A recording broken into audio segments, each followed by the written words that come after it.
तर्फे महाराष्ट्र शासन देश विदेशामध्ये आतापर्यंत हजारोंच्या वर व्याख्याने ज्यांनी दिलेली आहेत, महाराष्ट्राच्या इतिहास संशोधन समितीवरही आपण कार्य केलेले आहे।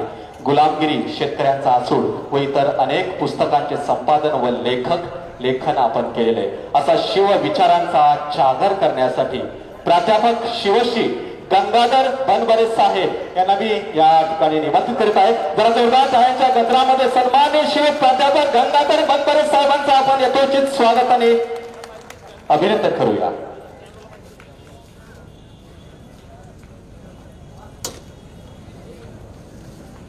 महासाहेबांना सर्वप्रथम अभिवादन।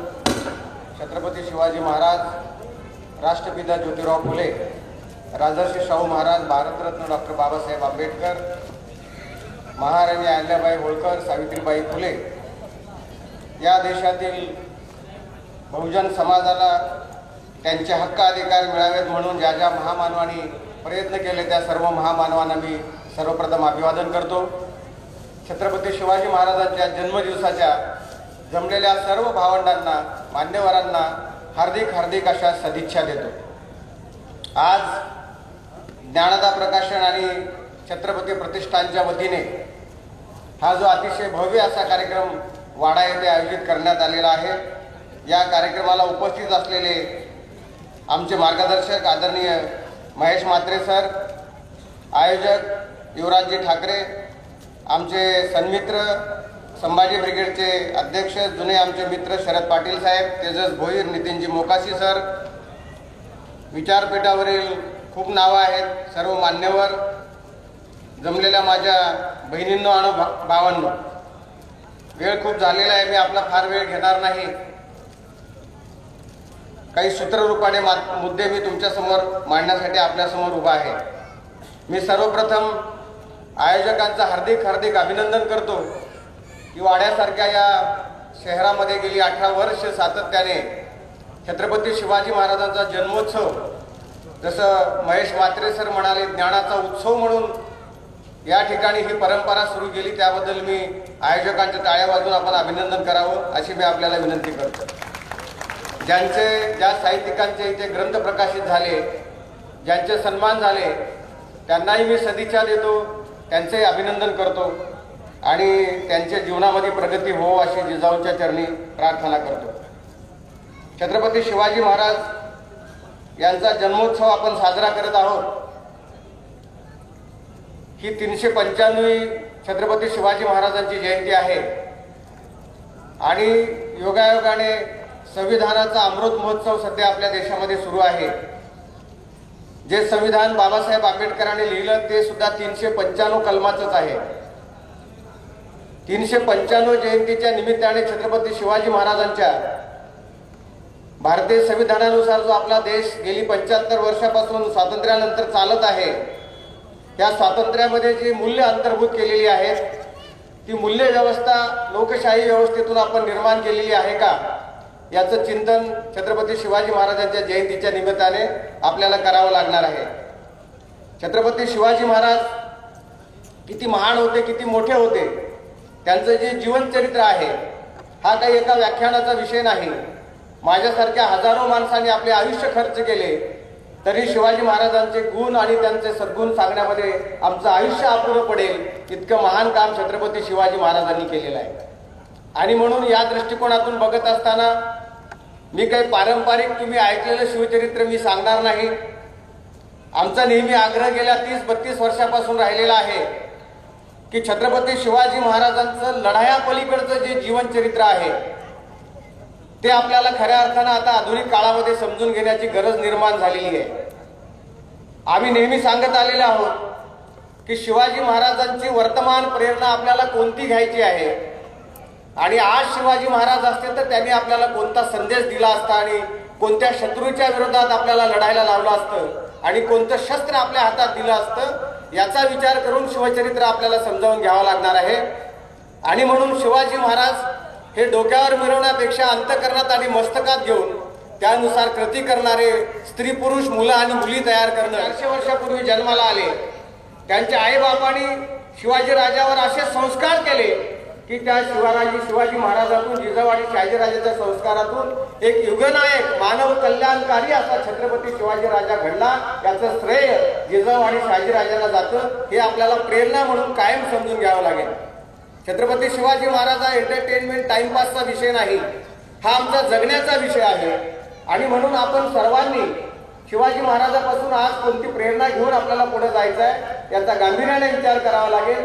म्हणजे आपल्याला ही लढाई ज्ञानाच्या क्षेत्रात कशा प्रकारे उभी करता येईल ते आपल्याला समजून घेता येईल.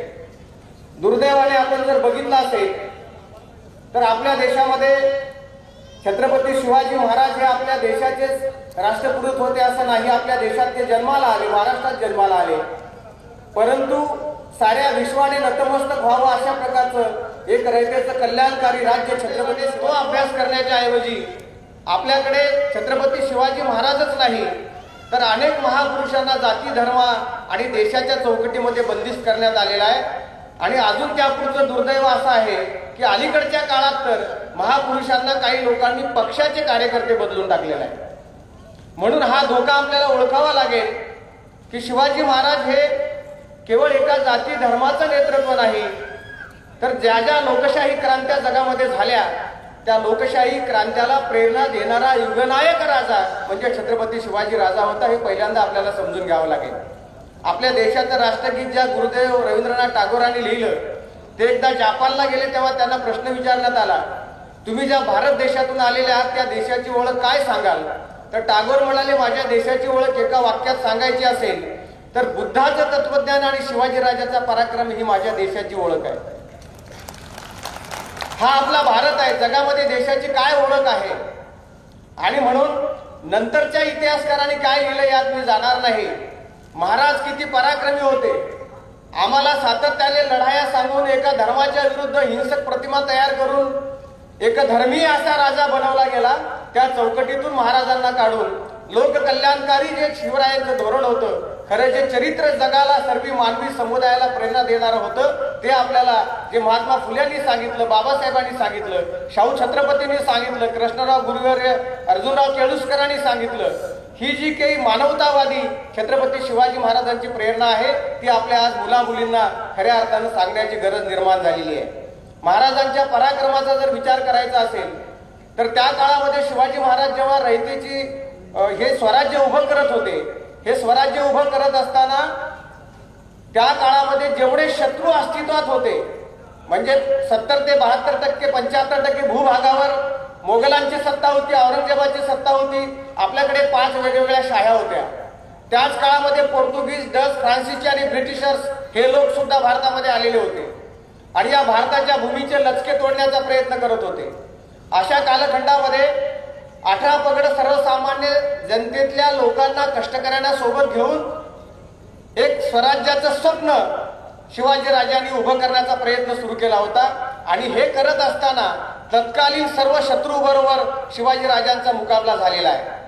आणि म्हणून शिवाजी महाराज किती पराक्रमी होते हे इथल्या बाजारभुंग्या कोण्या इतिहासकाराने सांगण्यापेक्षा ज्यांच्याबरोबर महाराजांच्या लढाया झाल्या त्या शत्रूच्या इतिहासकारांनी ज्या समकालीन नोंदी केलेल्या आहेत त्या जरी आपण वाचल्या तर महाराजांचं शौर्य आणि पराक्रम आपण वेगळं सांगण्याची आवश्यकता भासणार नाही. एवढा हा पराक्रमी राजा होता.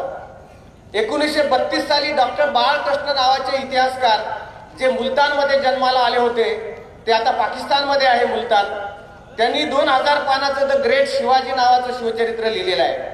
तर डॉक्टर बाळकृष्ण यांनी 1932 साली जगामध्ये 1000-2000 वर्षामध्ये शिवाजी महाराजांच्या पूर्वी आणि नंतर जे महान योद्धे होऊन गेले त्याच्याशी शिवाजी महाराजांची तुलना केलेली आहे. आणि ही तुलना करत असताना नेपोलियन असेल, जुलियस सीझर असेल, गॅरिबॉल्डी असेल, हॅनिबल असेल, हर्क्युलस असेल, असे जे जे कोणी जगामध्ये योद्धे झाले ज्यांची कीर्ती दिगंत झाली अशा योद्ध्यांबरोबर शिवाजी महाराजांची तुलना केलेली आहे. आणि ही तुलना केल्यानंतर या निष्कर्षावर डॉक्टर बाळकृष्ण आले. ते म्हणतात की पराक्रमाचा जर विचार केला तर निश्चितच शिवाजी महाराज सरस ठरतातच, परंतु शील आणि चारित्र्य याचा जर विचार केला तर छत्रपती शिवाजी राजा एवढा शीलवान आणि चारित्र्य संपन्न राजा जगात दुसरा कोणी झाला नाही, हे शिवाजी महाराजांबद्दलचे त्यांचे उद्गार आहेत. नेपोलियन बोनापार्ट पराक्रमी होता, व्यभिचारी होता, सीझर शूर होता परंतु विश्वासघातकी होता. हॅनिबलने आत्महत्या केली, क्रूर रक्तपिपासू होता. आपल्याच कुटुंबियातल्या लोकांचे त्यांनी छळ केले, जनतेवर अन्याय अत्याचार केले, दुर्गुण त्यांच्याकडे होते. हे सत्ताधीश बनण्याचा सर्वजण प्रयत्न करत होते. युरोपियन राष्ट्रामध्ये लोकशाही क्रांती झाली ती फ्रान्समध्ये पहिल्यांदा झाली. आणि ही क्रांती कशी झाली? उन्मत्त आणि मुजोर झालेल्या राजाला तिथली जनता एकत्र आली आणि त्या राजाला जाहीर फाशी दिली आणि लोकशाही समाज व्यवस्था युरोपियन राष्ट्रामध्ये स्थापन झाली. त्यानंतर इंग्लंड असेल, अमेरिका असेल, युरोपियन राष्ट्रामध्ये लोकशाही क्रांत्या झाल्या. म्हणजे जगातल्या लोकशाही क्रांत्याचा इतिहास त्या राजाला फाशी देऊन तिथे लोकशाही निर्माण झाली. आणि जगातला एकमेव असा शिवाजी राजा आहे की जिथे लोकांनी स्वतःचं बलिदान दिलं आणि आपल्या राजाला जिवंत ठेवलं. तो राजा म्हणजे छत्रपती शिवाजी राजा. 400 वर्षानंतरही शिवाजी महाराज आम्हाला आठवतात. लोकशाहीमध्ये सुद्धा शिवाजी महाराजांचं गुणगान आपल्याला करावं लागतं. तर याचं इंगित महाराजांच्या लढायापेक्षाही त्यांनी सर्वसामान्य लोकांकरता इथे जे शासन आणि प्रशासन निर्माण केलं त्यामध्ये दडलेलं आहे. याचा पहिल्यांदा आपल्याला गांभीर्याने विचार करावा लागेल. महाराजांच्या लढाया म्हणजे शिवरायांचं फक्त 10% चरित्र आहे. 90% शिवाजी महाराज त्यांचं धार्मिक धोरण काय होतं, शिवाजी महाराजांच्या स्त्रियाबद्दलचे कायदे व्यवस्था काय सांगते, छत्रपती शिवाजी महाराजांनी शेतकऱ्याबद्दलचे कोणती व्यवस्था निर्माण केली होती, शिवाजी महाराजांचं परकीय धोरण काय होतं, अर्थव्यवस्थेच्या संदर्भात शिवाजी महाराजांनी कशी मांडणी केली होती, गुलामांच्या संदर्भात, कष्टकऱ्यांच्या संदर्भात, जात व्यवस्थेच्या संदर्भात शिवाजी महाराजांनी कशा पद्धतीचं प्रशासन निर्माण केलं होतं. त्यांच्या धोरणाचा, प्रशासनाचा अभ्यास हे खरं शिवाजी महाराजांचं चरित्र आता लोकांच्या समोर येण्याची आवश्यकता आहे. त्या दृष्टीने आपल्याला भावंडांनो आज आपल्याला पुढे जावं लागेल. आणि म्हणून शिवाजी महाराजांची जर प्रतिमा कोणी एक जाती, एक धर्मीय, एक राष्ट्रीय करण्याचा प्रयत्न करत असेल तर ते शिवाजी महाराजांचेच नाही तर मानवतेचे सुद्धा शत्रू आहेत. हे पहिल्यांदा आपल्या मनावर बिंबवून घ्यावं लागेल. दुसरा सर्वात महत्वाचा मुद्दा आहे, मग आपण ऐकायचं कोणाचं? ज्या प्रतिमा नंतरच्या इतिहासकारांनी तयार केल्या, स्वार्थासाठी तयार केल्या, कशासाठी तयार केल्या ते आपण बाजूला ठेवू. परंतु ज्यांनी शिवाजी महाराजाला जन्म दिला आणि घडवलं त्या राजमाता जिजाऊ आणि शहाजीराजे हे शिवबांचे वडील, त्यांनी शिवाजी राजांना काय सांगितलं ते सर्वात महत्वाचं आहे. आज आम्हाला काय घ्यायचं आहे? माझी आपल्याला विनंती आहे, सर्व मायबापांना माझी विनंती आहे, हात जोडून. आपण मुलांना दोष देतो की मुलं विचित्र वागतायत, मोबाईलच्या आहारी गेलेत, व्यसनाधीन झालेले आहेत, राजकीय पक्षाच्या सतरंजा उचलत आहेत, दंगलीमध्ये सहभागी होत आहेत, शिक्षण झालेलं नाही, आहारी गेलेले आहेत व्यसनांच्या, मायबापांचं भरण पोषण करत नाहीत, स्त्रियांशी नीट वागत नाहीत. ह्या नंतरच्या चर्चा करण्यापेक्षा त्यांच्यावर आपण योग्य संस्कार केले का हा खरा महत्वाचा मुद्दा आहे. मी आपल्याला सांगू इच्छितो की आपल्या प्रत्येकाच्या घरामध्ये छत्रपती शिवाजी महाराज, संभाजी महाराज, तुकाराम महाराज, शाहू फुले आंबेडकर, जिजाऊ सावित्रीबाई, बुद्ध, फुले, महावीर, संत रविदास, नामदेव महाराज, तुकाराम महाराज, गाडगे महाराज, तुकडोजी महाराज या महामानवांच्या प्रतिमा जर तुमच्या घरामध्ये असतील तर एकही गुलाम आणि लाचार लेकरू जन्माला येणार नाही. एवढी या महापुरुषांच्या विचारामध्ये ताकद आहे. आपल्याला हे करावं लागेल. जर मायबापालाच वाटत असेल माझं मूल नवसानं झालंय तर मात्र तुम्हाला कोणी वाचवू शकत नाही. त्यासाठी आपुल्या हिताशी जो असे जागता धन्य माता पिता तयाची या. तुकाराम महाराज म्हणाले आपलं हित अहित कशामध्ये आहे, जोपर्यंत तुम्हाला समजणार नाही तोपर्यंत क्रांती अशक्य आहे. आणि म्हणून शिवाजी महाराज आम्हाला का समजून घ्यायचे आहेत तर शिवाजी महाराजांना घडवलं शहाजीराजे आणि जिजाऊ मासाहेबांनी. आणि हे घडवत असताना शिवाजी महाराजांना सावत्रभाऊ होते व्यंकोजी राजे, त्यांच्यासाठी तंजावरला राज्य निर्माण केलं. शिवाजी महाराजांचे मोठे भाऊ संभाजी राजे त्यांच्यासाठी बेंगलोरला राजधानी केली. आणि 12 वर्षाचे शिवबा आणि तरुण जिजाऊ राणीसाहेब यांना शहाजी राजांनी त्या काळात 2000 किलोमीटर दूर पुण्याला पाठवलं. आणि पुण्याला पाठवत असताना भगवा झेंडा, राजमुद्रा आणि आवश्यक संसाधनं, पैसा आणि योग्य माणसं देऊन पुण्याला पाठवणी केली. आणि जिजाऊ महासाहेबांना शहाजीराजांनी सांगितलं मी दक्षिणेकडून आणि तुम्ही उत्तरेकडून अफगाणिस्तान पर्यंत मराठ्यांचा भगवा फडकला पाहिजे. हे स्वप्न जिजाऊ आणि शहाजीराजांनी आपल्या लेकराच्या डोक्यामध्ये घातलेलं आहे. मायबाप कसे असावेत? जिजाऊने शिवबाला सांगितलं शिवबा आकाशात बघा काय दिसतंय, चंद्र आणि सूर्य आहेत. जिजाऊ म्हणाल्या शिवबा तुम्हाला असं राज्य निर्माण करायचं आहे, ह्या चंद्र सूर्याचा प्रकाश जिथपर्यंत जात असेल त्या भूभागापर्यंत तुम्हाला तुमचं स्वराज्य निर्माण करायचं आहे. ही खरी जिजामाता, जगन्माता, हीच भवानी होती, हीच दुर्गा होती. ती आपल्या लेकराच्या पाठीशी उभी राहिली म्हणून छत्रपती झाले. म्हणून जिजाऊ आम्हाला पहिल्यांदा समजून घ्यावे लागतील. जिजाऊने हे सांगितलं, स्वप्न बघा, मोठी स्वप्न बघून पोरांच्या पाठीशी उभं राहा. आज मायबापांना विनंती आहे, तुम्हाला मुलांना काही छत्रपती व्हा म्हणून सांगायची गरज नाही, परंतु या देशातलं सर्वोच्च पद प्राप्त कर हे सांगण्यासाठी आता आईबापाची गरज आहे. आपल्या मुलांच्या डोक्यामध्ये हिंसेचे विचार घालण्यापेक्षा, धर्मांधतेचे विचार घालण्यापेक्षा, जातीयतेचे विचार घालण्यापेक्षा या देशातली सर्वोच्च ज्ञानसत्ता, अर्थसत्ता, मीडिया, प्रचार प्रसार माध्यम हे नवे गडकोट तयार झालेले आहेत की माझ्या लेकरा तू माझ्या पोटी जन्माला आलेला असतील तर ह्या सर्वोच्च पदावर जाण्याचं माझं स्वप्न माझ्या हयातीत पूर्ण कर, हा संदेश आपल्याला आज शिवचरित्रामधून द्यायचा आहे.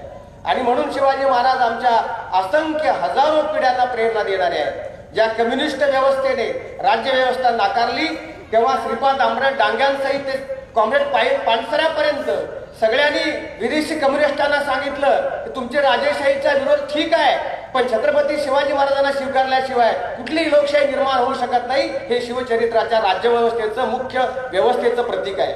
ही ताकद आहे शिवाजी महाराजांच्या विचाराची. 12व्या वर्षी राजमुद्रा शहाजीराजांनी दिली शिवबाला. ही राजमुद्रा स्वतः शहाजी महाराजांनी तयार केलेली आहे. हे मुलांना सांगा. शहाजीराजे संस्कृत आणि 12 भाषाचे जाणकार आणि महापंडित होते. जयराम पेंडे नावाच्या शिवभारत नावाच्या ग्रंथामध्ये लिहून ठेवलेला आहे, परमानंदाने लिहून ठेवलेला आहे शिवभारत. त्या परमानंदाने लिहिलंय की किती विद्वान शहाजीराजे होते. आपल्या मुलासाठी राजमुद्रा संस्कृत मध्ये शहाजी महाराजांनी तयार केली. आणि ही राजमुद्रा देताना काय सांगितलं शहाजी महाराजांनी की शिवबा जा, मराठ्यांचं राज्य निर्माण करा. शिवबा जा, केवळ हिंदूंचं राज्य निर्माण करा, केवळ महाराष्ट्रापुरतं राज्य निर्माण करा, भारतापुरतं निर्माण करा. काय सांगितलं शहाजी महाराजांनी? शहाजी महाराजांनी सांगितलं, प्रतिपचंद्र लेखेवर वर्धिष्णू विश्ववंदिता शहासुतो शिवशैष्या मुद्रा भद्राय राजते. म्हणजे शिवबा जा आणि असं राज्य निर्माण करा. वर्धिष्णू विश्ववंदित, प्रतिपचंद्र लेखेवर वर्धिष्णू विश्ववंदिता म्हणजे सारं विश्व तुमच्यापुढे नतमस्तक झालं पाहिजे. साऱ्या विश्वाला प्रेरणा देणारं तुम्ही राज्य निर्माण करा. ही खरी जिजाऊची आणि शहाजीराजांची शिकवण आहे. इथे राष्ट्राची सीमा नाही, इथे भौगोलिक सीमा नाही. काही लोक म्हणतात की चंद्रसूर्य असेपर्यंत शिवाजी महाराजांचं नाव राहील. मी तर त्याच्या पुढे जाऊन असं म्हणतो, एखाद्या वेळेस चंद्रसूर्यही जातील पण शिवाजी महाराजांचं नाव या पृथ्वी तलावरून कधीच पुसलं जाणार नाही. इतका महान राजा म्हणजे शिवाजी राजा आहे. पण दुर्दैव या देशाचा असं आहे की आम्ही जेवढे वाद या देशामध्ये शिवाजी महाराजांबद्दल लावले की शिवाजी महाराज साक्षर होते की निरक्षर होते याच्यावर 60-70 वर्षे वाद झालेला आहे. शिवाजी महाराजांच्या चित्राचा वाद आहे, गुरुचा वाद आहे. आणि सर्वात वाईट गोष्ट कोणती असेल तर शिवाजी महाराजांच्या फितरताची सुद्धा चर्चा आपल्या देशात झाली. आता एकच वाद शिल्लक आहे, शिवाजी महाराज या देशात जन्माला आले की नाही, म्हणजे त्यांचं कोट कल्याण होईल अशा प्रकारची परिस्थिती आहे. जर शिवाजी महाराज राष्ट्रपुरुष आहेत, अरे प्रबोधनकार ठाकरे म्हणाले मला देवधर्म काही माहिती नाही, परंतु मला एवढं नक्की माहिती आहे की एक शिवाजी म्हटल्यानंतर 33 कोटी देवाचे फलटण बाद होते. असा शक्तिशाली महापुरुष कोण असेल तर तो छत्रपती शिवाजी राजा आहे. आणि म्हणून हे शिवाजी महाराजांच्या स्वराज्य व्यवस्थेचं वैशिष्ट्य आहे. असा राज्याबद्दल जर अशा प्रकारची कटकारस्थाने या देशात केली जात असतील तर त्याही भावंडांना आमचं आव्हान आहे की काय शिवाजी महाराजांनी तुमचं वाटोळं केलं. आणि म्हणून अखिल मानव जातीला आपल्याला जोडवायचं असेल तर आपल्याला ह्या विषमतावादी व्यवस्थेतून बाहेर पडायचं असेल तर आपल्याला हा शिवरायांचा मानवतावादी विचार घेऊनच पुढे जावं लागेल, ज्ञानाचा विचार घेऊनच पुढे जावं लागेल. आणि नवी आव्हानं जर आपण समजून घेतली नाही तर खरा संघर्ष निर्माण होण्याची शक्यता आहे. आणि म्हणून आपण या पद्धतीने जर नव्या विचाराने नव्या व्यवस्थेकडे जाण्याचा प्रयत्न करू तर खरे शिवाजी महाराज आम्हाला समजतील. त्या दृष्टीने आपल्याला विचार करावा लागेल. शिवाजी महाराजांच्या ज्या वेगळेपणाच्या संदर्भातल्या आपण चर्चा करतो, माझी आपल्याला विनंती आहे, मायबापांना विनंती आहे की तुम्ही या पद्धतीने मुलांच्या डोक्यामध्ये हा विचार घातला पाहिजे. शाहीर अमर शेख नावाचा शाहीर आहे, त्याने असं म्हटलेलं आहे, पेरावं तेच पीक येत जगाची रीत, पेरावं तेच पीक येत जगाची रीत, नव नाही त्यात शहाजीने पराक्रम पेरला, शिवाजी सर्जा अवतरला. आला आला शिवाजी आला, योग्य समयाला, लाल जनतेला जिजाने दिला. मराठ्यांनो करारे जय जयकार, थोर त्या आईचे उपकार तुमच्यानं नाही फिटणार. अशी जगन्माता जिजाऊ ही या देशातली खरी भवानी, दुर्गा आणि अंबाई आहे. आणि म्हणून आजच्या स्त्रीने सावित्री, अहिल्या आणि जिजाऊ बनून ह्या व्यवस्थेला विषमतेला नख लावून स्वराज्याचं स्वप्न आपल्या सुपुत्राच्या किंवा कन्येच्या माध्यमातून निर्माण करावं लागेल, ही खरी शिवाजी महाराजांना आदरांजली ठरणार आहे. त्या पद्धतीने आपल्याला गांभीर्याने भावंडानं पुढे जावं लागेल. म्हणून शिवचरित्र आज आपल्यासाठी महत्वाचं आहे. त्या काळातल्या व्यवस्थेचा विचार केला, शासन प्रशासनाचा विचार केला तर किती काळाच्या पुढे महाराज होते. म्हणजे बहुभाषिकतेचा साधा मुद्दा जर घेतला, असं कोणतं क्षेत्र आहे 50 वर्षाचं आयुष्य फक्त छत्रपती शिवाजी महाराजांना लाभलं. या 50 वर्षाच्या काळामध्ये त्यांनी जी धोरणांची अंमलबजावणी केली, 16व्या वर्षी तोरणा घेतला आणि 30-32 वर्षाच्या कालखंडामध्ये इतकं अभेद्य अशा प्रकारचं स्वराज्य निर्माण केलं, याचं खरं म्हणजे जगात याच्यापेक्षा मोठं कोणतं आश्चर्य असू शकतं. हे छत्रपती शिवाजी महाराजांनी केलं आणि कोणाच्या माध्यमातून केलं. शिवाजी महाराज ग्रेट का आहेत, तर बाळकृष्णने असं म्हटलेलं आहे की शिवाजी महाराज ग्रेट का आहेत, तर शिवाजी महाराजांचे एक वेगळं वैशिष्ट्य असं आहे की शिवाजी महाराजांनी कोकरांचं रूपांतर सिंहामध्ये केलं. आज सुद्धा तुम्हाला पुढे जायचं असेल तर शिवाजी महाराजांच्या विचारानं काय बदल होऊ शकतो, तर शिवाजी महाराजांच्या विचारानं व्यवस्थेशी, विषमतेशी, धर्मांधतेशी, जातीवादाशी आणि अज्ञानाशी लढणारा महायोद्धा घडू शकतो. हा नवा विचार आपल्या मुलामुलींच्या डोक्यामध्ये आपण घातला तर शिवचरित्राची खरी प्रेरणा मिळाली असा त्याचा अर्थ होईल. आणि म्हणून ही जी काही संकल्पना आहे शिवाजी महाराजांच्या राज्यव्यवस्थेची, जगभर त्याचा अभ्यास झालेला आहे.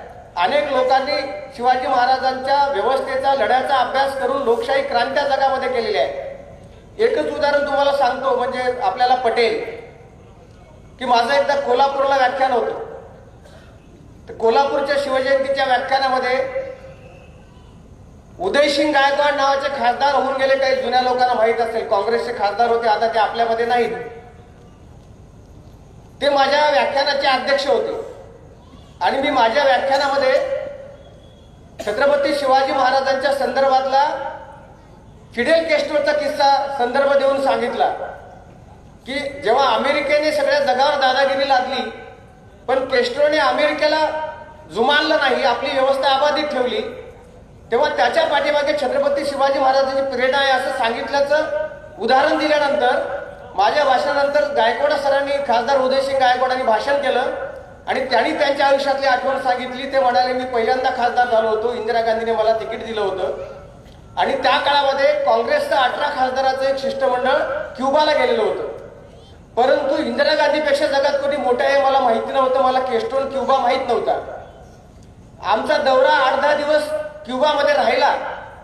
आम्ही जेव्हा परत यायला निघालो तर विमानतळावर एक क्युबाचा लष्करी अधिकारी आला आणि तो म्हणाला की याच्यामध्ये उदयसिंग गायकवाड कोण आहे. ते म्हणाले, मी उठून उभा राहिलो तर त्या अधिकाऱ्याने सांगितलं की तुम्हाला तासभर विमानतळ सोडता येणार नाही. ते म्हणले कशासाठी, तर या देशाचे जे राष्ट्राध्यक्ष फिडेल कॅस्ट्रो आहेत तुम्हाला भेटायला येणार आहे. ते म्हणले, मी एकदम घाबरलो की मला कशासाठी थांबवलं, ते मला माझं विमान निघून जाईल. तेव्हा त्या अधिकाऱ्याने सांगितलं, कॅस्ट्रोच्या इशाऱ्याशिवाय, त्यांच्या आदेशाशिवाय या देशातलं पान सुद्धा हलत नाही, तुम्ही काळजी करू नका, तुम्हाला भेटावंच लागेल. त्यांनी सांगितलं. एक अर्धा पाऊण तासाच्या नंतर एक धिप्पाड व्यक्ती म्हणजे कॅस्ट्रो त्या ठिकाणी आला आणि कोण आहे उदयसिंग गायकवाड म्हटल्यावर त्यांनी एकदम हृदयाला आलिंगन दिलं आणि म्हणाला की छत्रपतींच्या भूमीतून आलात म्हणून मी तुम्हाला भेटायला आलो, याचा मला आज अभिमान वाटतो. हे फिडेल कॅस्ट्रोचे उद्गार उदयसिंग गायकवाडांनी सांगितले. मी फक्त उदाहरण आपल्या एवढ्यासाठी दिलं की जगामध्ये शिवरायांची कीर्ती दिगंत आहे, परंतु आपल्या देशामध्ये अशा प्रकारचा अपप्रचार करणारे, आताच महिनाभरापूर्वी कुठल्या तरी एका कलाकाराने सांगितलं की शिवाजी महाराज आग्र्यावरून लाच देऊन निघून आले. तुम्ही विचार करा, लाच हा शब्दाचा खरंच जन्म तर झाला होता का त्या काळामध्ये? किती परिश्रम केले, किती कष्ट केले, कशा प्रकारचं युद्ध शिवाजी महाराजांनी उभं केलं. आपल्या 9 वर्षाच्या लेकराला पाठीमागं सोडून शिवाजी महाराज युक्तीने देशात परत आले आणि आपला मुलगा मेला म्हणून त्याच्या सगळ्या मर्तिकीचे विधी केले. काय काय कष्ट झेलले शिवाजी महाराजांनी आणि शिवाजी महाराजांसाठी मावळे कशा पद्धतीने प्राणपणाला लावून या मोहिमेमध्ये सहभागी झाले होते. हा इतिहास सगळा आपल्या समोर असताना अशा प्रकारच्या चर्चा जर शिवाजी महाराजांच्या इतिहासावर आजही होत असतील तर आपल्याला गांभीर्याने विचार करण्याची गरज आहे. त्या वादात जाण्यापेक्षा शिवाजी महाराजांचं शासन प्रशासन व्यवस्था आम्ही समजून घेणार आहोत की नाही, हा खरा मूलभूत अशा प्रकारचा प्रश्न आहे. आणि म्हणून शिवाजी महाराजांची कायदे व्यवस्था का ग्रेट होती आपण समजतो आपल्या देशात आज लोकशाही आहे, संविधान लागू झालं, संविधानानुसार देशाचा राज्यकारभार चालतो. शेवटच्या भाषणामध्ये बाबासाहेबांनी म्हटलं होतं, लोकशाही आली, संविधान आलेलं आहे, जी कायदे व्यवस्था निर्माण होईल, या संविधानातली कलमं आणि कायदे व्यवस्था ही जशी लिहिलेली आहे तशाच्या तशी जर लागू केली गेली नाही पुढील काळामध्ये, त्याच्या विरोधात राज्यकर्त्यांनी वर्तन केलं तर लोकशाहीच्या माध्यमातूनच हुकुमशाही या देशात यायला वेळ लागणार नाही. हे बाबासाहेबांचे उद्गार आहेत. शिवाजी महाराज ग्रेट का होते तर शिवाजी महाराजांचा कायदा कायद्याप्रमाणे वर्तन करत होता. जे लिहिलं तसंच वागलं जात होतं, तसेच वर्तन व्यवहार केले जात होते. स्त्रियाच्या विषयी बदामल केला, नात्या गोत्याचा असला तरी त्याचे हातपाय छाटा, हे जे आदेश होते शिवाजी महाराजांचे, त्यात कुठेही बदल केला जात नव्हता. माझ्या पक्षाचा आहे, नात्याचा गोत्याचा आहे, जातीचा आहे म्हणून त्याला सोडून द्या, त्याला जमानत द्या, असला काही प्रकार शिवाजी महाराजांच्या काळामध्ये नव्हता. म्हणून शिवाजी द ग्रेट.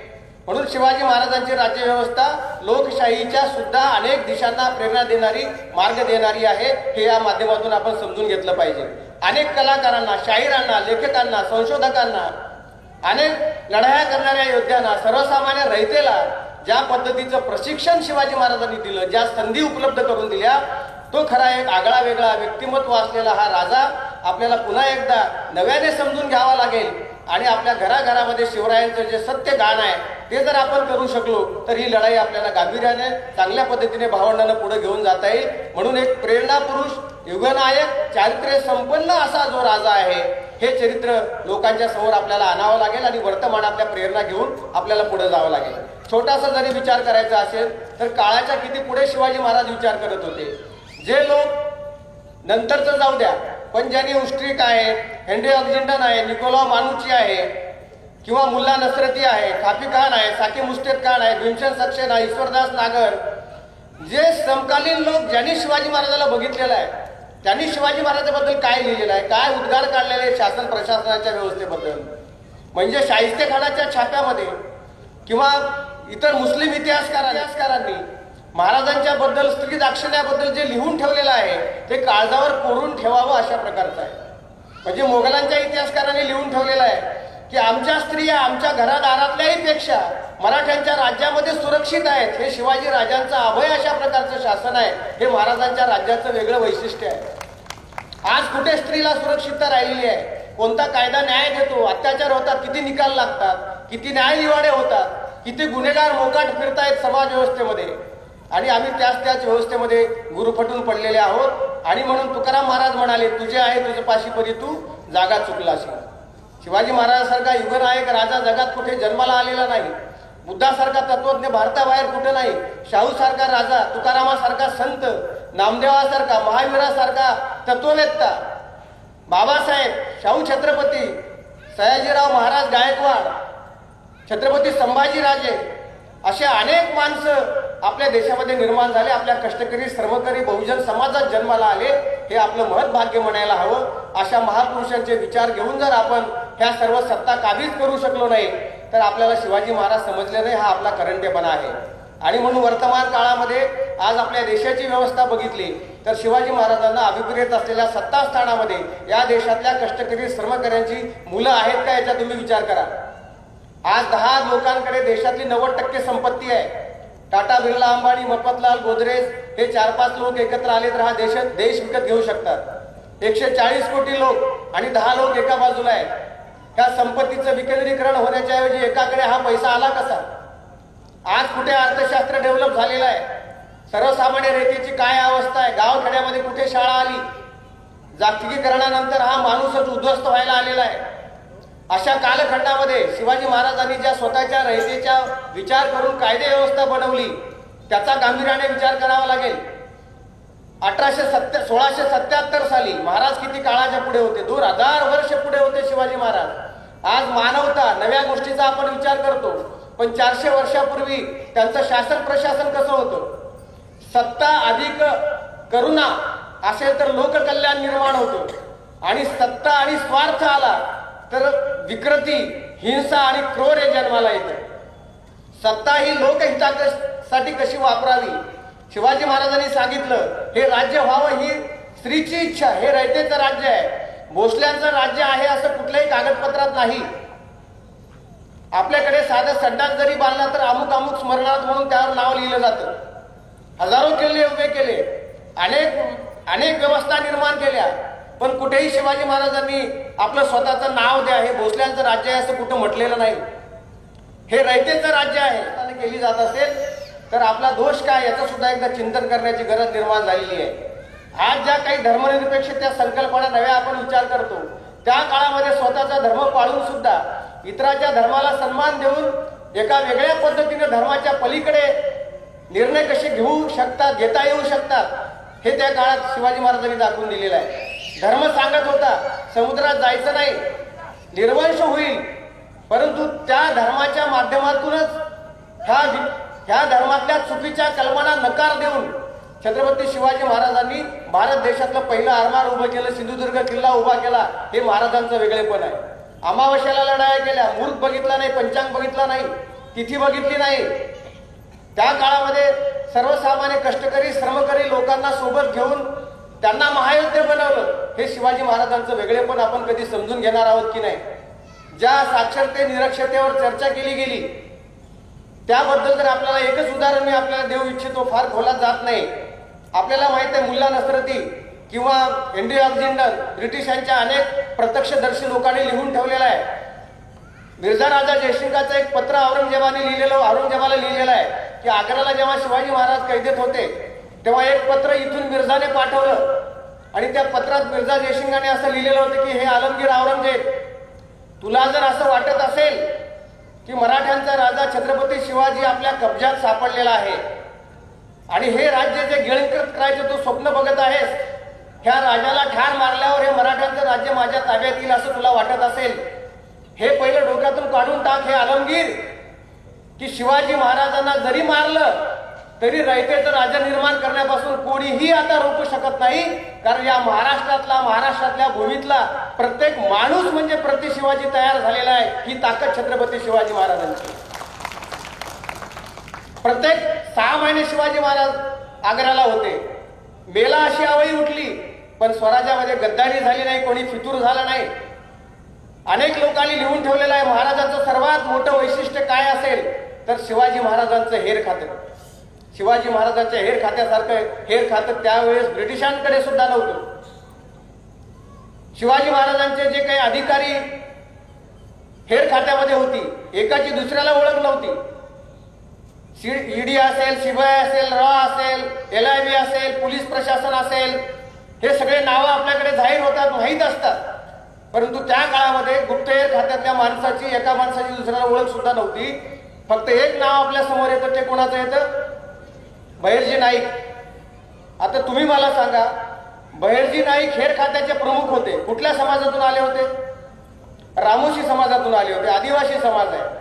आता बहिर्जी नाईकाच्या पूर्वी माणूस निर्माण झाल्यापासून त्यांच्या समाजामध्ये असा कोणी माणूस तयार झाला होता का? असा कोणी माणूस तयार झाला नव्हता. पण शिवाजी महाराजांनी तो तयार केला.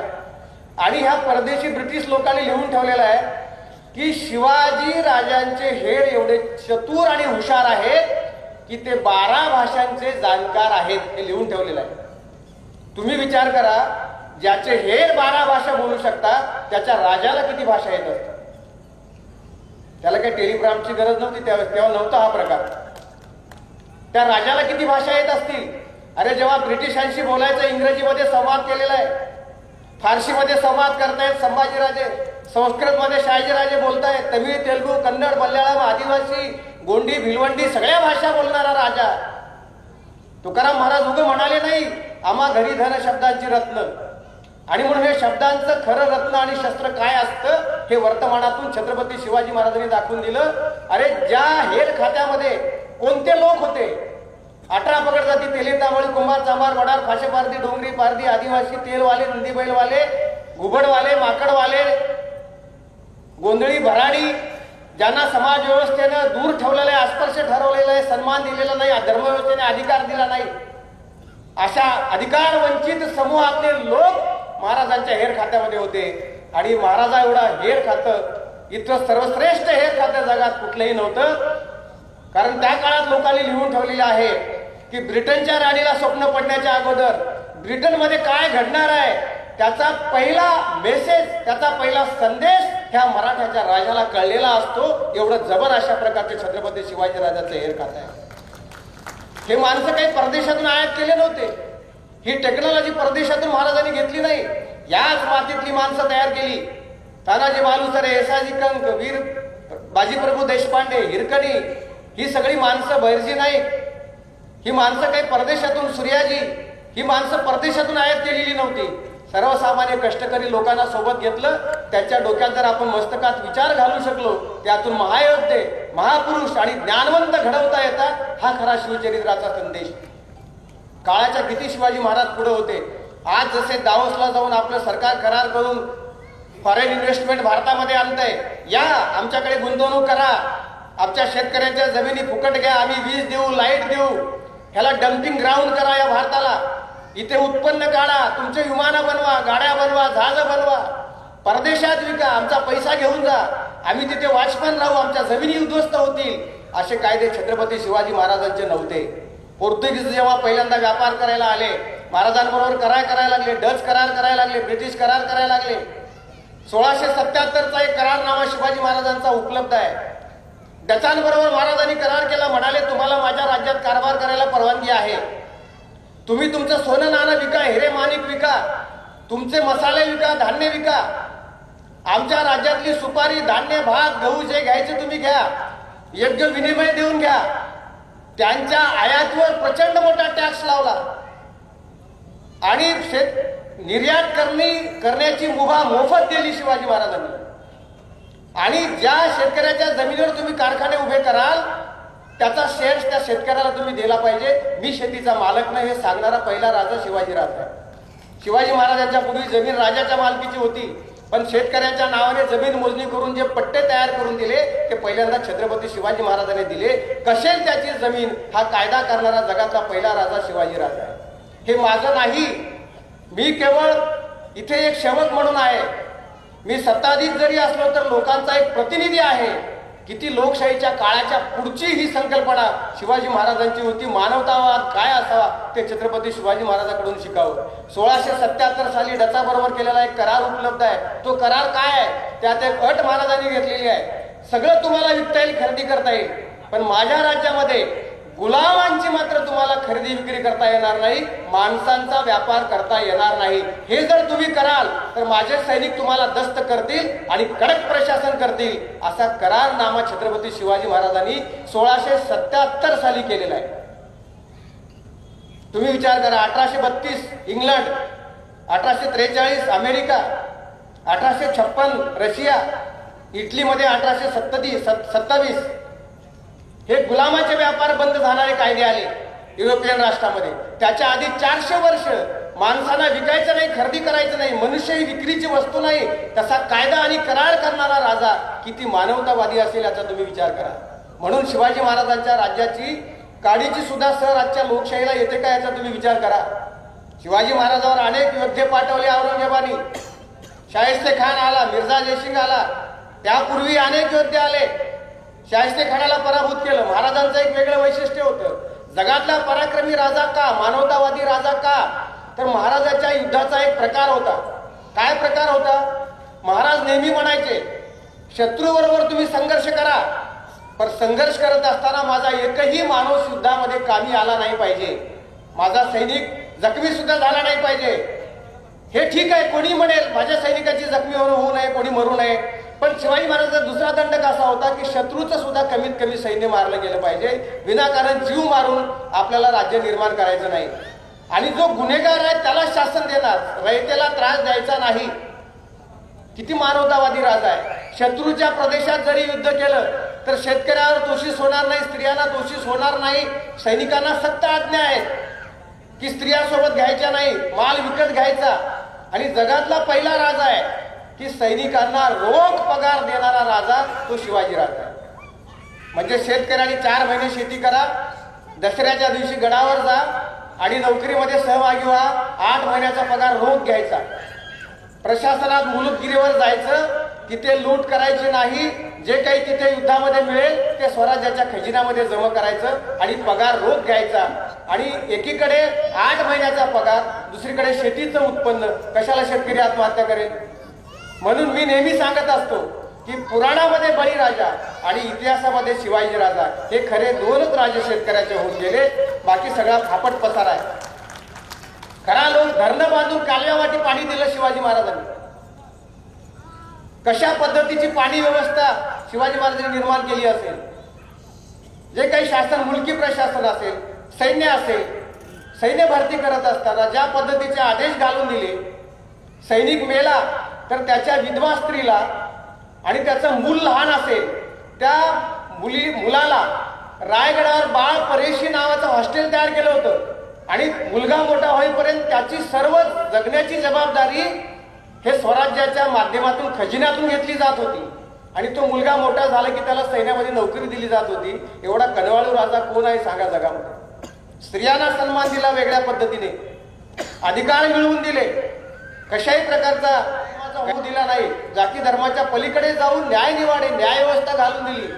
शत्रूला सुद्धा ज्याच्या न्याय व्यवस्थेबद्दल गौरव वाटावा अशा प्रकारचा हा राजा आहे. आणि म्हणून हे शिवाजी महाराजांचं शासन प्रशासन हे अत्यंत वेगळ्या पद्धतीचं होतं हे आपल्याला समजून घ्यावं लागेल. हा विचार घेऊन आपल्याला पुढे जावं लागेल. ज्या पद्धतीचं अर्थशास्त्र असेल, उद्योग धोरण असेल शिवाजी महाराजांचं, स्त्रियाबद्दलचं धोरण असेल, जे काही साहित्याबद्दलचं धोरण, धर्माबद्दलच्या शिवाजी महाराजांनी घेतलेल्या भूमिका, म्हणजे त्या काळामध्ये दुसऱ्या धर्मात गेला बाटला त्याला परत धर्मात यायची परवानगी नव्हती, पण नेताजी पालकरांना आपल्या धर्मात घेतलं. आपल्या धर्मातच घेतलं नाही तर त्याला त्याच्या मुलाला स्वतःची मुलगी दिली. त्याला म्हणतात राजा. तुकाराम महाराज म्हणाले, बोले तैसा चाले त्याची वंदावी पावले. म्हणायला सगळ्याला सोपं आहे, पण किती अवघड आहे जगायला. आम्ही म्हणतो बोले तैसा थोडा थोडा तरी चाले त्याची वंदावी पावले, कारण खूप अवघड आहे. प्रत्यक्ष कृतिशील संत तुकोबांचा विचार, नामदेवांचा विचार, शहाजीराजे जिजाऊंचा विचार आपल्या प्रत्यक्ष कृतीतून काळाच्या पुढे घेऊन जाणारा, समाज व्यवस्थेमध्ये घेऊन जाणारा असा हा राजा म्हणजे छत्रपती शिवाजी राजा आहे. आणि म्हणून त्या दृष्टीने भावंडांना आपल्याला नव्या पद्धतीने विचार करावा लागेल की हे शिवचरित्र, हे संसाधनं आपल्या देशातून नष्ट करणारे कोण होते आणि या खऱ्या भूमिका लोकांच्या समोर का आल्या नाहीत याचा खरं म्हणजे गांभीर्याने आपल्याला विचार करावा लागेल. जगाला प्रेरणा देणारे छत्रपती शिवाजी महाराज हे खरं म्हणजे आपल्या देशाचं एक खूप मोठं एक वैभव आहे, वैशिष्ट्य आहे. हे राष्ट्राचं शिवाजी महाराज म्हणजे हे राष्ट्राचं चरित्र आहे. अनेक पिढ्यांना प्रेरणा देणारे, पुढच्या स्वातंत्र्य लढ्याला प्रेरणा देणारे, पुढच्या सामाजिक चळवळीला प्रेरणा देणारे हे छत्रपती शिवाजी महाराज या पद्धतीनं आपल्याला खरं म्हणजे समजून घ्यावे लागतील. शिवरायांच्या बद्दल अनेक गोष्टी घडामोडी सांगत असताना त्यांनी अर्थव्यवस्थेच्या संदर्भात एक महत्वाचा उल्लेख मी तुम्हाला सांगतो की कशा पद्धतीचं त्यांनी अर्थाचं नियोजन केलेलं होतं. हे स्वराज्य उभं करत असताना आपल्याला माहित आहे की स्वराज्य उभं करायला पैसा लागतो. हा पैसा आणायचा कुठून, हा पैसा आणायचा कसा, पैसा उभा करायचा कसा. आज आम्ही जेव्हा लोकहिताच्यासाठी सरकारकडे मागणी करतो तर सरकार म्हणतं की आमच्याकडे पैसे नाहीत, संपून गेले. आता सुप्रीम कोर्टाने सुद्धा निरीक्षण नोंदवलेलं आहे की ते जे लोकांना तुम्ही जे मोफत धान्य देता, पैसे देता, त्यामुळे परजीवी जमात तयार होण्याचा धोका तयार झालेला आहे. असं भीक देणे ही परंपरा शिवाजी महाराजांची नव्हती. शिवाजी महाराजांनी प्रत्यक्ष एवढं सक्षम लोकांना बनवलं की ते स्वतः कर्तबगार झाले आणि त्यांनी अनेक कुटुंबाला पोटाला लावलं आणि उभं केलं. हे शिवाजी महाराजांच्या राज्याचं वेगळेपण होतं. माणसं घडवली, त्यांना सक्षम बनवलं. पैसा कसा उभा केला आपल्याला माहित आहे. युद्ध करायला सर्वात जास्त पैसा लागतो. तर युद्धासाठी आज सुद्धा आपल्या देशातला जास्तीत जास्त पैसा मिलिटरीवर खर्च होतो. पण त्या काळात महाराजांनी जे सैन्य उभं केलं त्याला पैसा कुठून आणत होते? तो आपल्या खजिन्यातला वापरत होते का? तर ती युक्ती कशी शिवाजी महाराजांनी केली होती? स्वराज्यात पैसे कमी पडले तर पैसे कुठून आणायचे महाराज? म्हणजे विदेशी बँकेला कर्ज मागायचे का? नाही. त्या काळामध्ये पैसे मिळवण्याचे एकच ठिकाण होतं, तो म्हणजे सुरत. कारण सुरतेला पैसा होता त्या काळामध्ये. सुरत ही जगातली, आपल्या भारतातली त्या काळातली सर्वात मोठी बाजारपेठ होती. तिथे काही व्यापारी त्या काळात 12.5-15 कोटीची उलाढाल करणारे होते. कोटीचा आजच्या काळात हिशोब केला तर आपण गणना करू शकत नाही, एवढे श्रीमंत होते लोक तिथे. पैसा कमी पडला. ही सुरत स्वराज्यात होती का? औरंगजेबाच्या प्रदेशात होती. तिथे जाऊन महाराज जायचे, सुरतेवरून ते पैसे घेऊन यायचे. जेव्हा जेव्हा पैसा कमी पडला तेव्हा मोहीम काढली, तिथे गेले, तिथून पैसे आणले. सरसकट लुटून आणले का? तर नाही. सुरतेमध्ये याद्या केल्या शिवाजी महाराजांनी की इथे कुणाकडे पैसा आहे, भ्रष्ट मार्गाने कुणाचा जमलेला आहे, कोण अत्याचारी आहे, सत्पुरुष असेल, चांगला असेल, लोक कल्याण करत असेल त्याला महाराजांनी त्रास दिला नाही. जे हरामखोर आहेत, ज्यांनी अनैतिक मार्गाने पैसा कमावलेला आहे, अशांच्या याद्या करून त्यांच्याकडून महाराजांनी ते पैसे वसूल केले आणि ते आणून रयतेच्या हिताकरता वापरले. औरंगजेबाने फक्त एकच विचारलं होतं की असा माझा काय गुन्हा आहे की वारंवार हे सुरतेतून हे शिवाजी राजा तू का पैसे घेऊन जातो. तर शिवाजी महाराजांनी दिलेलं उत्तर खूप मार्मिक आणि चांगलं आहे. शिवाजी महाराज म्हणाले, मी सुरतेतून पैसा घेऊन जातो. सुरत कोणाची बाजारपेठ आहे? ती मोगलांची बाजारपेठ आहे. आता हे पैसे कशासाठी देतो? माझ्या सैन्याला पगार देण्यासाठी घेऊन जातो. शिवाजी महाराज म्हणाले, माझं सैन्य मी का निर्माण केलेलं आहे? तर तू माझ्या राज्यावर आक्रमण करशील, तुझा प्रतिकार करण्यासाठी मी माझं सैन्य तयार केलेलं आहे. तुझ्या प्रतिकारासाठी मी जर माझी मिलिटरी उभी केली असेल तर त्याचा पगार सुद्धा तूच दिला पाहिजे. हे शिवाजी महाराजांचं युद्धतंत्र होतं. मला सैन्याची गरज नव्हती, पण तू जर आक्रमण करणार असेल तर हे सैन्य मी काय माझ्या पैशाने पोसू का? मी माझ्या रयतेला त्रास होऊ देणार नाही. शाहिस्ते खानाला पिटाळून लावलं, कुणापुढेच नमले नाही. पण शिवाजी महाराजांनी मिर्झा जयसिंगावर तह का केला? तर मिर्झा जयसिंगाने ओळखलं होतं की शिवाजी महाराजांचा प्राण कशामध्ये आहे. मिर्झा जयसिंगाने इतरांसारखं शिवाजी महाराजांवर आक्रमण केलं नाही, किल्ल्यावर आक्रमण केलं नाही पहिल्यांदा. तर शिवाजी महाराजांचं जे रयतेचं राज्य होतं, स्वराज्य होतं, त्या स्वराज्यातल्या काही गावावर पहिल्यांदा मिर्झाने हल्ले केले आणि शेतकऱ्याची गंज जाळली, बैल बारदाना जाळला, काही स्त्रियांनी विहिरीत उडी मारून जीव दिला. रयतेला त्रास द्यायला सुरू केलेला आहे. हे जेव्हा शिवाजी महाराजांना कळलं की इतर आतापर्यंत जे औरंगजेबाचे सरदार आले ते आमच्यावर चालून आले, आमच्या सैन्यावर चालून आले, पण मिर्झाने जे सैन्य पाठवलेलं आहे ते माझ्या रयतेला त्रास देत आहे. माझ्या शेतकऱ्याचं धान्य जळालं, शेती उद्ध्वस्त झाली, स्त्रियांनी जीव दिला. शिवाजी महाराज म्हणाले, माझी रयत जर दुःखी असेल तर मला राजा म्हणून राहायचा अधिकार नाही. आणि केवळ रयतेला वेदना होतात म्हणून शिवाजी राजे शरण गेले. जयसिंगाला सांगितलं की हिंसा थांबव, माझं सगळं राज्य घे, माझे सगळे किल्ले घे, पण हे माझ्या रयतेवर होणारं आक्रमण पहिल्यांदा थांबव. हा खरा लोककल्याणकारी राजा आहे. आज आपण आजच्या राज्यकर्त्याचा विचार केला, ह्या चौकटीत कुठेतरी आजचे लोक बसतात का? कोणत्या पक्षावर आपल्याला जायची गरज नाही. सगळे राज्यकर्ते रॉ मटेरियल आपणच तयार करून पाठवलेलं आहे. त्यामुळे त्याला आपणही तेवढेच दोषी आहोत. आणि म्हणून ही समाज व्यवस्था ज्या पद्धतीने आज ज्या दिशेला चाललेली आहे आपल्या देशाची, गंभीरपणे विचार करण्याची गरज निर्माण झालेली आहे. म्हणून शिवाजी महाराजांच्या ध्येय धोरणाबद्दलचे मुद्दे घेऊन भावंडांनो आपल्याला वेगळ्या पद्धतीने पुढे जावं लागेल. बैल बारदाना मोफत देणारा, शेतकऱ्याच्या भाजीच्या देठाला हात लावाल तर तुमची गर्दन कलम केली जाईल असा आदेश काढणारा राजा, असा राजा किती लोककल्याणकारी असू शकतो? धरणं बांधली, कालव्यावाटे शेतीला पाणी दिलं. हे जे शासन प्रशासन छत्रपती शिवाजी महाराजांनी त्या काळात तयार केलं होतं, हे खरं म्हणजे आज नव्या पिढीला आपल्याला भावंडांनो समजावून सांगण्याची गरज आहे. धर्माच्याही पलीकडे जाऊन, जातीच्याही पलीकडे जाऊन, राष्ट्राच्याही पलीकडे जाऊन एक मानवतावादी विचार, एक राजा सर्वश्रेष्ठ कशा प्रकारचा असू शकतो त्याचं एक जगातलं सर्वोत्तम उदाहरण म्हणजे आपला छत्रपती शिवाजी राजा आहे. याचा आपल्याला प्रत्येकाला अभिमान वाटला पाहिजे. त्या शिवाजी राजांचे जे काही विचार आहेत हे आपण आपल्या प्रत्येकाच्या हृदयामध्ये खरं म्हणजे गोंधून घेतल्या पाहिजेत. इतर धर्माबद्दल, इतर धर्माचा कसा अभ्यास असावा त्याचं एक वेगळं उदाहरण शिवाजी महाराजांबद्दल मी आपल्याला सांगतो. ते किती ज्ञानी होते, किती धर्माचे अभ्यासक होते. शिवाजी महाराजांना कुठलेही सचिव, सेक्रेटरी, पुरोहित गुमराह करू शकत नव्हते, कारण ते स्वतः तत्ववेत्ते होते. शिवाजी महाराजांचे काही अभंग सुद्धा तंजावरच्या लायब्ररीमध्ये सापडलेले आहेत. संभाजी महाराजांचं लिखाण आपल्या सगळ्यांच्या समोर उपलब्ध आहे. संस्कृत ग्रंथ आहेत, हिंदी ग्रंथ आहेत, इंग्रजी भाषेमध्ये संवाद करत असलेले त्याचे सगळे संवाद आणि पुरावे सापडलेले आहेत. असे सगळे ज्ञानवंत ही सगळी परंपरा होती. या सगळ्या पार्श्वभूमीवर तत्कालीन सगळ्या धर्मव्यवस्थेचा सुद्धा शिवाजी महाराजांनी वेगळ्या पद्धतीने अभ्यास केला होता. जेव्हा औरंगजेबाने जिजिया नावाचा कर लादला तेव्हा एक पत्र शिवाजी महाराजांनी औरंगजेबाला पाठवलेलं आहे. हे पत्र पाठवत असताना तो पत्र सगळं सांगण्याचा आता आपल्याकडे वेळ नाही. त्या पत्रामध्ये शिवाजी महाराजांनी असं लिहिलेलं आहे औरंगजेबाला की हे आलमगीर औरंगजेब बादशाह, मला समजलं की तुमचा खजिना रिता झाला म्हणून तुम्ही इथल्या हिंदूंवर जिजिया नावाचा कर लादलेला आहे, गैर मुस्लिमांवर जिजिया नावाचा कर लादलेला आहे.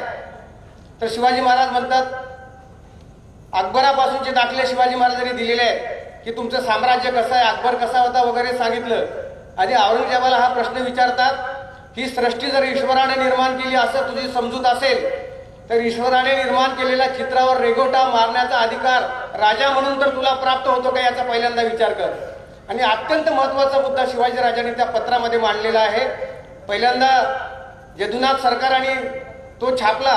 सेतू माधवराव पगडी नावाच्या आपल्या महाराष्ट्रातल्या इतिहासकाराचे उपकार आहेत. त्यांनी त्याचं फारसीतून मराठीमध्ये भाषांतर केलेलं आहे. त्यांच्या खंडात त्यांनी छापलेलं आहे.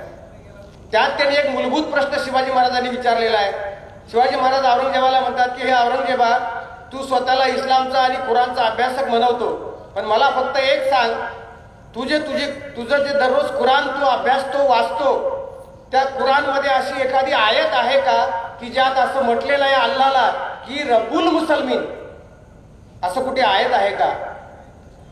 तर तुझ्या कुराणमध्ये सुद्धा रब्बुल अलमीन, मुसलमानांचा स्वामी नाही तर विश्वाचा स्वामी असंच म्हटलेलं आहे. शिवाजी महाराज म्हणतात, तू जर धर्माचा अभ्यासक असशील तर मला असं दाखवून दे की तुझ्या कुराणमध्ये, तुझ्या धर्मामध्ये रब्बुल मुसलमीन, मुसलमानाचा स्वामी असा अल्लाबद्दल लिहिलेला आहे का, तर मी तुझं म्हणणं मान्य करतो. तुम्ही विचार करा, इतर धर्मांच्या बद्दल सुद्धा किती सूक्ष्म अभ्यास शिवाजी महाराजांचा आहे. औरंगजेबाने जेव्हा हे पत्र वाचलं तेव्हा समकालीन लोक अनेक दंतकथा निर्माण झाल्या. त्यातून काही गोष्टी पुढे आल्या. त्यात अनेकांनी असं म्हटलेलं आहे की जेव्हा हे पत्र औरंगजेबाने वाचलं तर औरंगजेब एकच म्हणाला, औरंगजेबाला एक गर्व होता की कुराणचा सर्वात मोठा अभ्यासक कोण आहे या जगात. कुराण फक्त 2 लोकांना समजलेले असं तो त्याचं म्हणणं होतं. ते 2 लोक कोण, तर ज्या काजीने मला कुराण शिकवलं तो माझा गुरु, तो काजी औरंगजेब. गाजी म्हणजे त्याचा शिष्य औरंगजेब. तिसऱ्याला कुणाला कुराण समजलं नाही असं त्याला वाटायचं. पण शिवाजी महाराजांचं पत्र वाचल्यावर लोकांनी अशी चर्चा घडवून आणली, अशा दंतकथा पसरल्या की औरंगजेबाने असे उद्गार काढले, आता कुराण 3 लोकांना समजलेला आहे. तर एक माझा गुरु काजी, मी दुसरा गाजी आणि तिसरे शिवाजी, हे त्याचे उद्गार आहेत. इतर धर्माचा, ख्रिश्चन असतील, त्या काळातले जे जे धर्म होते, राजा म्हणून किती सूक्ष्म अभ्यास शिवाजी महाराजांनी केला असेल याचा तुम्ही विचार करा. म्हणजे हे आपल्याला ह्या गोष्टी गुलामाच्या व्यापाराच्या संदर्भात, भाषेच्या संदर्भात, पहिला छापखाना भारतात आणण्यासाठी रामजी पारेख बरोबर व्यवहार केलेला आहे शिवाजी महाराजांनी. ज्या रावजी दादाजीच्या नावाने हे हायस्कूल आहे, निर्णय सागर प्रेस, ही पहिल्यांदा इथे निर्माण झाली आणि तिथे पुस्तकं छापली गेली. हा छापखाना अलीकडच्या ब्रिटिशांच्या काळात सुरू झाला, पण 16व्या शतकात रामजी पारेख कडून छापखाना विकत घेण्याचा व्यवहार शिवाजी महाराजांनी केला होता. तर महाराज किती पुढे होते याचा तुम्ही विचार करा. तो जर्मनवरून कारखाना छापखाना मागवायचा. फ्रान्साबरोबरचे शिवाजी महाराजांचे पत्रव्यवहार बघा. त्यांनी पोर्तुगीजांना सांगितलं की हे जहाजांची जी टेक्नॉलॉजी आहे, शिवाजी महाराजांचं एक साधं वाक्य आहे, ते कागदावर कोरून ठेवावं असं आहे की ज्याचा आरमार त्याचा समुद्र. शिवाजी महाराजांचे उद्गार आहेत. आणि हे आरमार आम्ही तयार केलं पाहिजे. आपला आरमार का नाही? सिंधुबंदी होती आपल्या देशामध्ये. महाराज म्हणाले, हे पोर्तुगीज समुद्रात जन्माला येतात, लग्न होतात, पैदा होतात, त्यांचा निर्वंश झाला नाही, आपला कसा काय होईल? आपण जहाजं तयार केली पाहिजे. पण आपल्याकडे जहाजं करायची टेक्नॉलॉजी नाही. मग ही घ्यायची कुणाकडून? पोर्तुगीजाकडून घ्यायची. शिवाजी महाराजांनी पोर्तुगीजाकडून काय घेतलं? माणसं आयात केली नाही, टेक्नॉलॉजी आयात केली, तंत्रज्ञ आणले. आणि हे शिकवलं कुणाला? तर कुडाळला पहिला आरमार काढला शिवाजी महाराजांनी 1659ला. आणि हे प्रशिक्षण घेणारे कोण होते? कुणबी, कोळी, आगरी आणि भंडारी या समाजातले लोक होते, ज्यांना जहाज माहित नाही, समुद्र माहित आहे पण जहाज कसं तयार करावं, तराफे काय आहेत माहिती नाही. पोर्तुगीजाकडून टेक्नॉलॉजी घेतली आणि भारतातलं पहिलं देशी आरमार छत्रपती शिवाजी महाराजांनी उभं केलं. तुम्हाला अभिमान वाटला पाहिजे की त्या काळामध्ये संपूर्ण 70% भूभागावर औरंगजेबाची सत्ता होती, पण त्याला हजला जायचं असेल तर पोर्तुगीजाचे परवाने समुद्रातून जाण्यासाठी घ्यावं लागत होते. पण जे शिवछत्रपतींनी आरमार उभं केलं मराठ्यांचं, पुढे पोर्तुगीजांना सुद्धा मराठ्यांचे कारनामे घ्यावे लागले, परवानगी घ्यावे लागले. एवढं सर्वश्रेष्ठ आरमार छत्रपती शिवाजी महाराजांनी उभं केलं. या मातीतल्या कष्टकरी, श्रमकरी लोकांच्या माध्यमातून उभं केलं. म्हणून भूमीतले शिवाजी महाराज, म्हणून कोकणाचं सिंहात रूपांतर करणारा राजा, असा राजा, असं नेतृत्व पाहिजे की ज्याच्याकडे बघितल्यावर आमच्या म्हणजे 1000 हत्तीचं बळ आलं पाहिजे. असा हा शिवाजी राजा आहे. मी तुम्हाला सांगतो की तुमच्या मनात निराशा आली असेल, तुमच्या मनात द्वेष निर्माण झाला असेल, भीती निर्माण झाली असेल, असूया निर्माण झाली असेल, तुम्हाला संघर्ष करण्याची उमेद संपली असेल, तर 8वा छत्रपती शिवाजी महाराजांना नाही तुलनामध्ये शक्ती आली, तुम्ही जग जिंकलं तर मी तुम्हाला नाव सांगणार नाही, पण मनातून हे तुम्ही केलं पाहिजे. शिवाजी महाराज हा आमच्या जगण्याचा अंतकरणातला विषय आहे, मस्तकातला विषय आहे आणि म्हणून हा विषय आपल्या डोक्यामध्ये घेऊन आपण शिवाजी करू शकतो. त्या दृष्टीने आपल्याला विचार करावा लागेल, काळाच्या पुढे जावं लागेल. आज ज्या ज्या पद्धतीने जिथे जिथे जगाचा कानाकोपरा आहे, जिथे जिथे ज्ञान आणि पैसा आहे, त्या ठिकाणी मुलांना पाठवणं म्हणजेच शिवाजी महाराजांचा विचार आत्मसात करणं आहे. त्या ठिकाणी आपल्याला जावं लागेल. लोक सांगतात मंगळ आहे, चंद्र आहे, नेपच्यून आहे, प्लुटो आहे, नव्या ग्रहाचे शोध लागले. तर माझी तुम्हाला विनंती आहे, आपल्या कुणबी कष्टकरी श्रमकरी बहुजन समाजाने आपल्या लेकरांना स्वप्न दाखवा की बेटा आता मित्र वाड्यात राहिलो, पण आता तुला जाऊन मंगळावर स्वतःचा बंगला बांधायचा आहे. कुंडलीत मंगळ शोधण्यापेक्षा मंगळावर लग्न ठेवून आम्हाला तिथं बोलव, हे स्वप्न आता आपण बघितले पाहिजे. अनेक बायकांना आपले नवरे सांगतात, आपल्या बायकाला उपमा देतात की चंद्रासारख्या माझ्या बायकोचा चेहरा आहे. खरंच ही बायको चंद्रावर गेली तरी नवऱ्याला लाता घालेल. म्हणले चंद्र कसा आहे मी बघून आले, आता मला नको सांग. ही वेगळी ताकद, वेगळी ऊर्जा आहे. वास्तवाशी भिडण्याचं सामर्थ्य त्या काळामध्ये छत्रपती शिवाजी महाराजांनी दाखवलं. व्यवहार आणला, धर्म उन्मत्त होऊ दिला नाही, धर्माचा सन्मान केला. पण धर्म माणसाला मारणारा ठरत असेल तर धर्माच्या कायद्याला सुद्धा प्रतिबंध करणारे शिवाजी महाराज हे खरे मानवतावादी युगनायक महापुरुष होते. त्यांनी खऱ्या अर्थानं ही धर्माच्या पलीकडे जाणारी, माणूस म्हणून माणसाला केंद्रस्थानी ठेवणारी व्यवस्था निर्माण केली. जे स्वराज्याचे शत्रू आहेत, रयतेचे शत्रू आहेत, ते कोण्या जातीपातीचे असले तर त्यांना नेस्तनाबूत करणं हे सुद्धा छत्रपती शिवाजी महाराजांनी आम्हाला शिकवलेलं आहे. आणि म्हणून मानवतेवर घाला घालणारे कोण आहेत तर त्यांना नष्ट करून रयतेच्या स्वराज्याच्या संकल्पनेचं स्वप्न जे जिजाऊ शहाजीराजांनी शिवबाच्या मस्तकात पेरलं होतं, ते स्वप्न प्रत्यक्ष कृतीतून छत्रपती शिवाजी महाराजांनी इथे आपल्यात आणलं. वयाच्या त्यांना फक्त 50 वर्षाचं आयुष्य मिळालं. एवढ्या कमी आयुष्यामध्ये आज 40-40 वर्ष मुलाची लग्नच होत नाही. तुम्ही विचार करा की 50 वर्षाचं आयुष्य म्हणजे की फार आयुष्य नाही. 32 वर्ष संभाजीराजे जगले, 42 वर्ष तुकाराम महाराज जगले, शाहू छत्रपती 48 वर्ष जगले, महात्मा फुले 60 वर्ष जगले, जवळकर 32 वर्ष जगले. आपली माणसं ही अकाली का निघून गेली याचा तुम्ही विचार करा. एवढ्या कमी कालावधीमध्ये 30-32 वर्ष शिवाजी महाराजांच्या हातात मिळाली. त्या काळामध्ये जो विचार शिवाजी महाराजांनी दिला, हजारो पिढ्यांना प्रेरणा देईल असा विचार दिलेला आहे. आणि महाबलाढ्य शत्रूशी सामना त्या काळात केलेला आहे. तंत्रज्ञान, टेक्नॉलॉजी आपल्या या देशातल्या कष्टकरी श्रमकरी लोकांच्या मस्तकात घालून त्यांच्या हातून महायुद्ध तयार केले. हे एक वेगळं अशा प्रकारचं नीतिशास्त्र आहे. ते व्यवहारामध्ये आणणारा युगनायक राजा म्हणजे माझा छत्रपती शिवाजी राजा होता. हे आपण या माध्यमातून समजून घ्यावं अशी मी आपल्याला विनंती करतो. वेळ खूप झालेला आहे, मी फार भावंडांना आपला वेळ घेणार नाही. माझी आपल्याला विनंती आहे की त्या दृष्टीने आपण विचार करावा.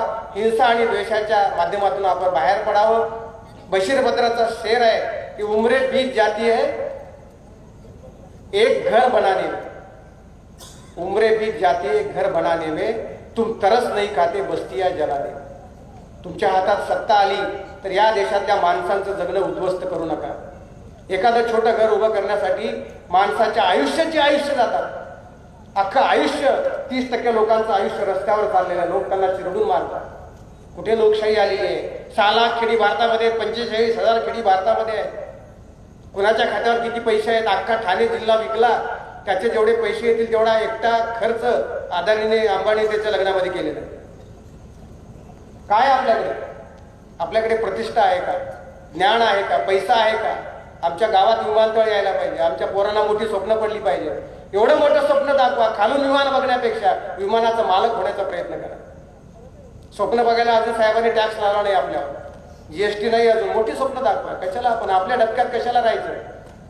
विश्वाची माझ्या घरी संकल्पना आपली असेल तर त्या विश्वाच्या संकल्पना ज्या जिजाऊनी शिवबाला दाखवल्या त्या संकल्पना आपल्या लेकरा बाळांना दाखवणं ही खरी छत्रपती शिवाजी महाराजांना आदरांजली आहे.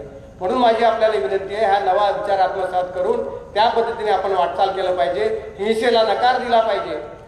ज्याच्या डोक्यात असं स्वप्न येतं, सत्ताधाऱ्यांच्या डोक्यामध्ये स्वप्न येतं की एखादं छोटंसं सुख निर्माण करण्यासाठी गरिबाला अख्खं आयुष्य कष्ट करावं लागतं आणि तुम्ही उन्मानामध्ये धार्मिक जाती दंगली घडवता, तेव्हा हजारो वस्त्या जाळल्या जातात, हजारो माणसं मारली जातात. तर तुम्ही थोडं सुद्धा तुम्हाला तरस येत नाही, दया येत नाही. हे शासन प्रशासन म्हणजे लोकशाही नाही. कशासाठी शिवाजी महाराज आहेत? तर शिवरायांचे विचार अशा माणसाच्या मस्तकात घातले तर ते खरं लोककल्याण या सृष्टीचं नंदनवन करतील. हिंसकाच्या डोक्यात सुद्धा समतेचा विचार करण्याची ताकद केवळ आणि केवळ संतांच्या, शिवाजी महाराजांच्या, महापुरुषांच्या विचारामध्ये आहे. आणि म्हणून हे विचार जगले पाहिजे, टिकले पाहिजे. त्यासाठी आपल्याला पुढील काळातला संघर्ष आहे. कितीही विकास झाला, कितीही टेक्नॉलॉजी आली, तर करुणा डाउनलोड होईल असं यंत्र जगात कधीच निर्माण होणार नाही. लेकराला बघून आईलाच पाना फुटतो. कुठल्याही कॉम्प्युटरने तयार केलेली स्त्री दूध देणार नाही. किती टेक्नॉलॉजी होऊ द्या, करुणा नसेल तर सगळं उद्ध्वस्त होऊन जाणार आहे. मशीन म्हणजे माणसाचं जीवन नाही. आणि म्हणून एका टोकानंतर हे सगळं जेव्हा जमिनीवर खाली येईल तेव्हा मुळात माणसाच्या जगण्याचा, अस्तित्वाचा, करुणेचा आणि समतेचाच प्रश्न उभा राहणार आहे. आणि हा प्रश्न सोडवायचा असेल तर छत्रपती शिवाजी महाराजांचे विचारच आपल्याला दिशादर्शक ठरू शकतात. म्हणून त्या दृष्टीने आपण विचार करावा लागेल.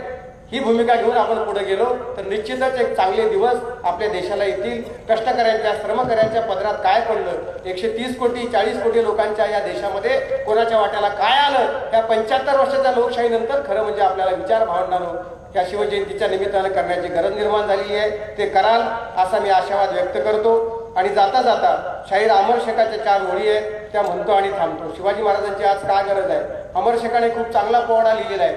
त्यात अमर शेख असं म्हणतात, आजही हवा माझा असाच शिवबा माझा, आजही हवा माझा असाच शिवबा माझा, जो समाजवादी महाराष्ट्राचा राजा. काय म्हणतात अमर शेख, आजही हवा माझा असाच शिवबा माझा, जो समाजवादी महाराष्ट्राचा राजा. अरे तो राजा कसला, तो तर लोकशाहीचा कलिजा. अरे तो राजा कसला, तो तर लोकशाहीचा कलिजा. तो आसुनी राजा पर समाजवादी सर्जा, आणि मुजरा माझा त्या महान संस्कृती बुरजा. हे कवन आहे शाहीर अमर शेखाचं. अरे ह्या लोकशाहीचं काळीच माझा शिवाजी राजा आहे. काय करता, तुमच्या लोकशाहीला दयामाया नसेल. लाखो शेतकरी आत्महत्या करतायत, स्त्रियावर अत्याचार होत आहेत, माणसं मरतायत, ठराविक लोकांकडे पैसा आहे, भ्रष्टाचार वाढलेला आहे, शिक्षण मिळालेलं नाही, तरी राजा खुश आणि आनंदी आहे. ही व्यवस्था, ही लोकशाही व्यवस्था आहे का याचा विचार करा. याला बुद्धाची करुणा नाही, शिवरायाची करुणा नाही. आणि म्हणून लोकशाहीचं काळीच माझा शिवाजी राजा आहे. शिवाजी राजाच्या करुणे इतकं, काळजा एवढं जरी अंतःकरणात प्रेम घेणारे राज्यकर्ते आम्ही तयार करू शकलो तर खरी लोकशाही संविधान तुम्हाला समजलेलं आहे. अन्यथा या संविधानाच्या आधारे या देशात फॅशिझम जन्माला आला तर त्याला आम्ही लोक जबाबदार असू. हे सुद्धा या निमित्तानं आपल्याला पुढे घेऊन जावं लागेल. आपल्याला जबाबदारी स्वीकारावी लागेल. नपुसकाचं सील आणि दुर्बळाची अहिंसा, याला व्यवहारात कवडीची किंमत नाही. आणि म्हणून आपल्याला व्यवहारात यावं लागेल. आणि या व्यवस्था बदलण्यासाठी दुसऱ्यावर आरोप करण्यापेक्षा स्वतः या लढाईचे पायीक होऊन हा विचार मुलामुलींच्या डोक्यामध्ये, सर्व जातीपाती, सर्व धर्मीय, सर्वकालिक लोकांच्या मस्तकामध्ये हा विचार देणारी नवी पिढी आपल्याला तयार करावी लागेल. ते आपण करावं अशा प्रकारची सदिच्छा व्यक्त करतो आणि थांबतो. धन्यवाद. जय जिजाऊ, जय श्री. धन्यवाद प्राध्यापक गंगाधर बनबारे साहेब, इतिहास संशोधक, प्रवक्ते, शिवचरित्र व्याख्याते. आज या ठिकाणी येऊन विचारांची मोठी आपण या ठिकाणी पेरलेले आहेत. सन्माननीय महेशजी म्हात्रे साहेब, सर्व सन्मान्य मान्यवर यांना मी विनंती करेन की आपल्या शुभ हस्ते शेवटचा कार्यक्रम आहे. सन्माननीय बनबारे साहेबांचा यथोचित सन्मान आणि सत्कार आपण या ठिकाणी करणार आहोत. जे विचारांचे मोती आपण या ठिकाणी त्यांचे ऐकलेले आहेत, स्वीकारलेले आहेत. मी मान्यवरांना विनंती करतो की साहेब, शरदजी पाटील साहेब, प्रफुल्ल काका पाटील आपल्या शुभ हस्ते शिव व्याख्याते, मराठा सेवा संघाचे प्रवक्ते, शिवचरित्र व्याख्याते, त्याचप्रमाणे इतिहासकार, संशोधक आज या ठिकाणी येऊन. खरं तर समुद्र हा सर्वांसाठी सारखाच असतो. कोणी त्या समुद्रामध्ये आपले पाय ओले करतो, कोणी मासे पकडतो तर कोणी मोती वेचत राहतो. आज या अथांग समुद्रामध्ये आपण जे मोती दिलेले आहेत ते मोती नक्कीच आम्ही वेचणार आहोत. छत्रपती प्रतिष्ठानच्या वतीने आपलं मनपूर्वक धन्यवाद व्यक्त करतो. शिव विचारांचा